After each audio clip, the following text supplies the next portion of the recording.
Cookery சேனலை பார்த்து யார் வேணாலும் சமையல் பண்ணலாம். ஆனா சுவையான சமையல் பண்றது எப்படி? நான் இதயம் நல்லெண்ணெயில சமையல் பண்றேன். ஆஹா ஓஹோன்னு பாராட்டுறாங்க. நீங்களும் இதயம் நல்லெண்ணெயில சமையல் பண்ணுங்க, பாராட்ட வாங்குங்க. தினம் தோறும் வாங்குவே இதயம். பார்லிமெண்ட் பட்ஜெட் கூட்டத்தொடர் இன்று துவங்கியது. சபை துவங்கியதும் நீட் விவகாரம் குறித்து காங்கிரஸ் உள்ளிட்ட எதிர்க்கட்சியினர் குரல் எழுப்பினர். நாட்டில் தேர்வு நடத்தும் முறையே சரியில்லை என எதிர்க்கட்சித் தலைவர் ராகுல் பேசினார். நீட் தேர்வில் முறைகேடு நடந்துள்ளது. போட்டித் தேர்வுகளில் நடக்கும் முறைகேடுகளை தடுக்க அரசு என்ன நடவடிக்கை எடுத்துள்ளது என ராகுல் கேள்வி எழுப்பினார். அதற்கு கல்வி அமைச்சர் தர்மேந்திர பிரதான் பதிலளிக்க எழுந்தபோது எதிர்க்கட்சியினர் கோஷமிட்டனர்.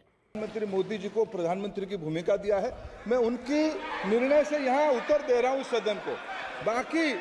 बाकी ये कहना चिल्लाने से सच झूठ नहीं हो जाएगा साहब। ये जो कहा गया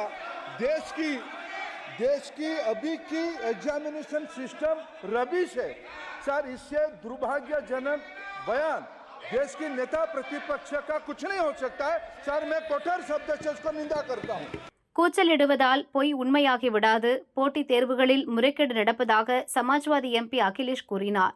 அவரது ஆட்சி காலத்தில் உத்தரப்பிரதேசத்தில் நடந்த தேர்வுகளில் ஏராளமான முறைகேடுகள் நடந்தன என பிரதான் கூறினார். அப்போது குறுக்கிட்ட ராகுல், கல்வி அமைச்சர் தன்னை தவிர மற்ற அனைவர் மீதும் பழிபோடும் செயலிலேயே ஈடுபட்டுள்ளதாக கூறினார். உடனே பொங்கி எழுந்த அமைச்சர் பிரதான், என் தொகுதி மக்கள் என் மீது நம்பிக்கை வைத்துள்ளனர். நாட்டு மக்கள் ஓட்டளித்து பிரதமராக தேர்ந்தெடுத்த மோடியின் அறிவுறுத்தல்களின்படி நான் நடந்து கொள்கிறேன். கடந்த 7 ஆண்டுகளில் ஒருமுறை கூட கேள்வித்தாள் லீக் ஆகவில்லை. காங்கிரஸ் தலைமையிலான ரிமோட் கண்ட்ரோல் ஆட்சியில் அப்போதைய கல்வி அமைச்சர் கபில் சிபல் 3 முக்கிய சட்ட மசோதாக்களை தாக்கல் செய்தார்.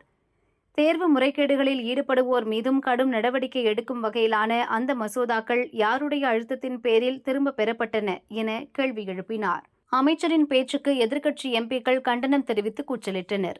இதனால் பார்லிமெண்டில் கூச்சல் குழப்பம் நிலவியது.